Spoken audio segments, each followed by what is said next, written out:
Bonjour à toutes et à tous. Aujourd'hui, Plus belle la vie, encore plus belle s'apprête à entrer dans une phase charnière, une période où le calme affiché du Mistral pourrait bien masquer une tempête prête à éclater. À l'approche des fêtes de fin d'année, la série semble lever le pied. Une pause, presque rassurante. Une respiration bienvenue après des semaines de tension, de conflits et d'émotions à fleur de peau. Mais ne vous y trompez pas. Ce ralentissement n'est qu'une illusion. Un silence fragile, soigneusement installé avant une reprise qui s'annonce brutale, intense et profondément déstabilisante. Car dès le 5 janvier, le Mistral va perdre toute illusion de tranquillité. Les équilibres vont vaciller, les certitudes s'effondrer, et certains personnages vont se retrouver face à des choix qui pourraient bouleverser leur avenir de manière irréversible. Au cœur de cette reprise explosive, une intrigue inquiète déjà, celle de Luna et de Martin. Ce qui devait être un simple geste de solidarité va se transformer en un engrenage dangereux. Vol, manipulation, accusations graves, tensions judiciaires en quelques décisions mal maîtrisées, une situation apparemment banale va faire imploser des relations solides, semer le doute et placer Idriss au centre d'une affaire capable de détruire sa carrière, son couple et tout ce qu'il a construit. Pendant que certains sombrent sous le poids des soupçons et des accusations, d'autres tentent, à l'inverse, de se reconstruire. Jawad, lui, avance porté par une détermination nouvelle. À l'approche de la naissance du bébé, il s'engage pleinement dans son rôle de futur père, prêt à tout pour être à la hauteur. Deux trajectoires opposées se dessinent alors au cœur du Mistral, l'une marquée par la chute, la défiance et la peur, l'autre par l'engagement, la responsabilité et l'espoir. Entre quête de vérité, loyauté brisée, conflits familiaux et tensions émotionnelles, cette reprise s'annonce comme l'une des plus fortes et des plus éprouvantes pour les habitants du quartier. Alors une question se pose, et elle est centrale. Le Mistral peut-il encore croire à la paix ou le pire est-il déjà en marche? On décrypte tout, en profondeur, maintenant. Les habitants du Mistral s'apprêtent à lever le pied mais seulement en apparence, et pour un temps très limité. À l'approche des fêtes de fin d'année, Plus belle la vie marque une pause bienvenue, offrant à la série comme à ses fidèles téléspectateurs un souffle nécessaire, presque salvateur. Après des semaines marquées par une intensité constante, des tensions omniprésentes, des émotions à vif et des rebondissements en cascade, ce break hivernal s'impose comme une parenthèse indispensable, un moment suspendu avant de replonger dans la tourmente. Mais que les fans se rassurent immédiatement, ce répit n'est qu'une illusion. Un calme trompeur, fragile, prêt à voler en éclats. La série Plus belle la vie, encore plus belle fera en effet son grand retour dès le 5 janvier, une date désormais scrutée avec impatience. Et cette reprise ne se fera certainement pas sur un rythme apaisé. Bien au contraire. Les scénaristes ont soigneusement préparé une rentrée 2026 particulièrement dense, pensée comme une montée en puissance. Les intrigues à venir s'annoncent plus sombres, plus complexes, et surtout porteuses de bouleversements majeurs pour les habitants du quartier. Derrière les sourires de façade, les habitudes rassurantes et l'apparente stabilité du Mistral, de nouvelles épreuves se dessinent déjà. Les équilibres les plus solides pourraient vaciller. Certaines relations, que l'on croyait inébranlables, seront mises à rude épreuve. Des secrets enfouis depuis longtemps menacent de refaire surface, tandis que plusieurs personnages emblématiques se retrouveront face à des choix décisifs, parfois irréversibles. Cette reprise s'annonce comme un véritable tournant narratif, où chaque décision comptera et où rien ne sera laissé au hasard. Si la série choisit aujourd'hui de ralentir le tempo, ce n'est que pour mieux revenir avec une intensité renouvelée. Les prochains épisodes promettent de bousculer les certitudes, de fissurer les équilibres établis et de plonger les personnages dans des situations toujours plus complexes, plus humaines, mais aussi plus éprouvantes émotionnellement. Autrement dit, cette pause n'est pas une fin. Elle agit comme un prélude. Le compte à rebours est désormais lancé. Et dès le 5 janvier, le Mistral n'aura plus le luxe de la tranquillité. Parmi les intrigues qui vont très rapidement monter en puissance à la reprise, celle de Luna s'annonce d'ores et déjà particulièrement inquiétante. Depuis que Martin s'est installé chez elle, le fragile équilibre qu'elle tentait de préserver commence à se fissurer. Ce qui devait être, à l'origine, un geste d'aide, presque un acte de confiance empreint de bienveillance, se transforme peu à peu en une source de tension sourde et persistante. Très vite, Martin laisse entrevoir une facette bien plus sombre de sa personnalité. Luna comprend alors, parfois trop tard, pourquoi ses parents n'arrivaient plus à lui faire entendre raison. Le jeune homme se révèle instable, imprévisible, incapable de respecter les règles les plus élémentaires de la vie en communauté. Son comportement, d'abord dérangeant, dépasse rapidement le simple malaise pour devenir un véritable signal d'alarme. La situation bascule lorsqu'il commet un acte lourd de conséquences. Sans le moindre scrupule, Martin vole le téléphone portable de Louisa, avec l'intention claire de le revendre. Un geste à la fois opportuniste et profondément inquiétant, révélateur d'une dérive inquiétante. Il démontre que le jeune homme est prêt à franchir des limites dangereuses pour atteindre ses objectifs, sans mesurer l'impact de ses actes sur les autres. Pour Luna, le choc est brutal. Elle se retrouve confrontée à une réalité qu'elle redoutait sans jamais vouloir l'admettre pleinement. Accueillir Martin chez elle n'était peut-être pas l'opportunité d'une seconde chance, mais le point de départ d'une spirale incontrôlable. Ce vol pourrait n'être que le premier d'une longue série, et les conséquences risquent de s'avérer bien plus graves qu'elle ne l'imagine. Cette intrigue annonce ainsi une montée en tension progressive, où la générosité et l'empathie de Luna pourraient se retourner contre elle. Une chose est certaine, la présence de Martin au Mistral ne laissera personne indemne. Luna va devoir faire face à des choix difficiles, essentiels, pour se protéger et protéger les autres.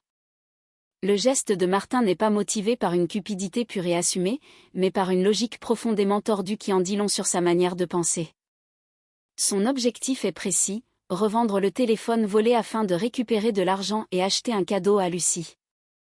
Elle est la seule personne pour laquelle il semble éprouver une véritable affection, presque obsessionnelle. Aux yeux de Martin, cette intention suffit à justifier l'injustifiable. Il ne perçoit pas le mal dans ses actes, seulement le but à atteindre. Mais cette tentative maladroite de « bien faire » va très vite déclencher une véritable tempête. Le vol est repéré, la revente devient imminente, et la situation dégénère en quelques instants. Idriss, alerté, se lance immédiatement à la poursuite du jeune homme. Il comprend très rapidement que Martin est sur le point de franchir un nouveau cap, et qu'il faut intervenir avant que les choses n'échappent totalement à tout contrôle. L'intervention est tendue, musclée, sans ménagement. Martin tente de se débattre, de fuir, de résister, mais Idriss ne lâche rien. Il parvient finalement à empêcher la vente du téléphone, mettant un terme brutal à cette dérive avant qu'elle ne produise des conséquences irréversibles. La confrontation est violente, révélatrice du fossé immense entre la détresse revendiquée de Martin et la réalité de ses actes. Une fois maîtrisé, Martin est conduit sans détour au commissariat. Ce passage forcé par la casse-police marque un tournant décisif. Jusqu'ici, ces écarts pouvaient encore être minimisés, relativisés ou excusés. Désormais, il n'est plus question de maladresse ni d'erreur de jeunesse, mais bien d'un acte délictueux assumé, aux conséquences bien réelles. Cette arrestation agit comme un véritable électrochoc. Elle révèle au grand jour le danger que représente désormais Martin, mais aussi l'impasse dans laquelle il s'enferme un peu plus chaque jour. Incapable de mesurer la portée réelle de ses actes, il continue d'agir selon une logique qui lui est propre, persuadé que ses intentions, même déformées, suffisent à tout justifier. Même lorsqu'il prétend agir par affection ou par attachement, il demeure aveugle aux conséquences, refusant toute remise en question. Pour Luna, pour Lucie, et plus largement pour l'ensemble des habitants du Mistral, une évidence s'impose peu à peu, cette histoire est loin d'avoir livré tous ses secrets. L'arrestation de Martin ne marque pas une fin, mais plutôt le début d'une nouvelle phase, plus sombre encore. Et derrière cette escalade, une inquiétude sourde s'installe, le pire est peut-être encore à venir. Très vite, la situation autour de Martin prend une tournure explosive. Animé par un désir de revanche à peine dissimulé, le jeune homme semble déterminé à faire payer Idriss pour ce qu'il considère comme une humiliation. Loin de reconnaître ses torts, il se replie dans une posture victimaire, prêt à aller très loin pour inverser les rôles et reprendre le contrôle d'une situation qui lui échappe. À peine l'interrogatoire entamé au commissariat, Martin s'effondre soudainement. Le malaise est spectaculaire, inquiétant, et provoque une agitation immédiate. Les regards se tournent, l'urgence s'installe. Très vite, Martin livre sa version des faits, accusant Idriss de lui avoir cassé des côtes lors de l'interpellation. Selon lui, cette prétendue violence policière serait directement à l'origine de son malaise. L'accusation est grave, lancée sans détour, et change instantanément la nature du dossier. Porté par cette version qu'il martèle avec insistance, Martin franchit un nouveau cap. Il décide de porter plainte contre le policier. Ce geste, lourd de conséquences, agit comme une véritable déflagration. En l'espace de quelques minutes, l'affaire bascule. Ce qui n'était jusque-là qu'un dossier de vol devient une situation explosive, mêlant soupçons de bavure, mise en cause professionnelle, procédures internes et tensions personnelles profondes. Idriss se retrouve alors dans une position extrêmement délicate. Convaincu d'avoir agi dans le strict respect des règles, il doit désormais faire face à une accusation susceptible de détruire sa carrière. La colère, l'incompréhension et le sentiment d'injustice s'entrechoquent. Peu à peu, le doute commence à s'installer autour de lui, alimenté par les procédures, les regards, et le poids d'une parole devenue accusation. Mais le chaos ne s'arrête pas là. Cette plainte provoque une rupture immédiate et brutale entre Idriss et Luna. Déchirée entre sa loyauté affective et son instinct maternel, Luna ne tarde pas à faire un choix. Fille de Myrta, elle prend fait et cause pour son petit-fils. À ses yeux, Martin reste avant tout un jeune en perdition, fragile, instable, qu'il faut protéger coûte que coûte. Même si cela implique de s'opposer frontalement à Idriss, même si cela signifie sacrifier une relation déjà fragilisée. Ce choix ouvre une fracture profonde. La confiance vole en éclats. Les mots se durcissent, les regards deviennent accusateurs. Là où subsistait encore récemment une forme de compréhension mutuelle, ne demeure plus que la colère, la déception et un ressentiment douloureux. Chacun campe sur ses positions, incapable de faire un pas vers l'autre. Dans le quartier du Mistral, la tension devient palpable. Les conversations se chargent de sous-entendus, les rumeurs circulent, et chacun prend position. L'affaire divise, oppose, fracture. Une chose devient alors certaine, la plainte de Martin ne se limite pas à un simple acte de vengeance impulsif. Elle menace de faire imploser des liens solides, de laisser des traces durables et de bouleverser profondément les équilibres du quartier. Cette intrigue marque un tournant sombre. Une zone grise s'installe, où la vérité semble plus difficile que jamais à distinguer. La question reste entière. Martin dit-il la vérité ou est-il prêt à tout pour se poser en victime, manipuler son entourage et échapper à ses responsabilités? La suite s'annonce explosive. Pour Idriss, le choc est brutal, presque insupportable. En l'espace de quelques heures, tout s'effondre. Non seulement il se retrouve au cœur d'une enquête interne lourde de conséquences, mais sa vie personnelle vole elle aussi en éclats. La plainte déposée par Martin fait de lui un policier sous surveillance, suspecté de violence, alors même qu'il est convaincu d'avoir agi dans le strict cadre de la loi. Comme si cela ne suffisait pas, cette affaire entraîne également une rupture douloureuse. Privé de soutien affectif, Idriss se retrouve seul, isolé, fragilisé. Chaque geste, chaque parole devient source de tension.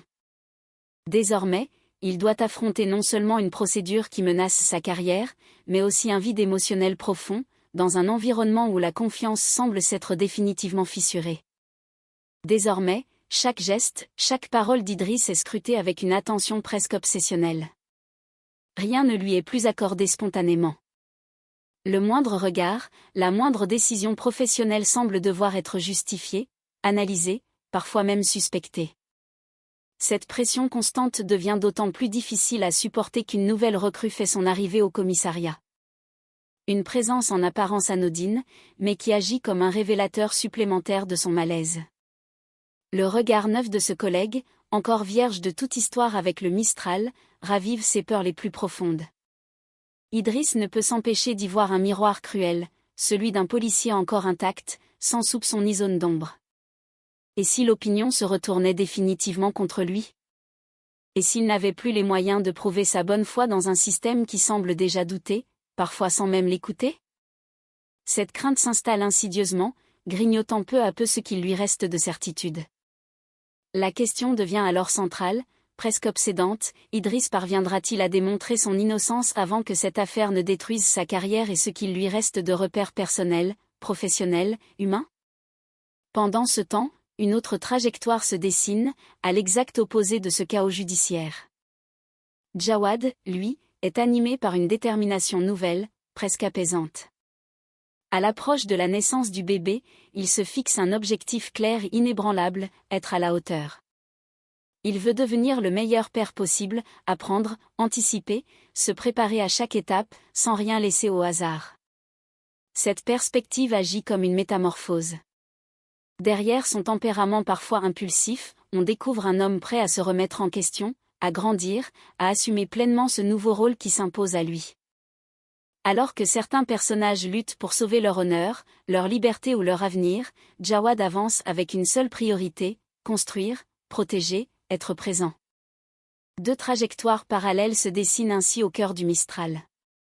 Deux combats très différents, l'un marqué par la défiance et la chute, l'autre par l'engagement et l'espoir, mais tout aussi décisifs dans leurs conséquences.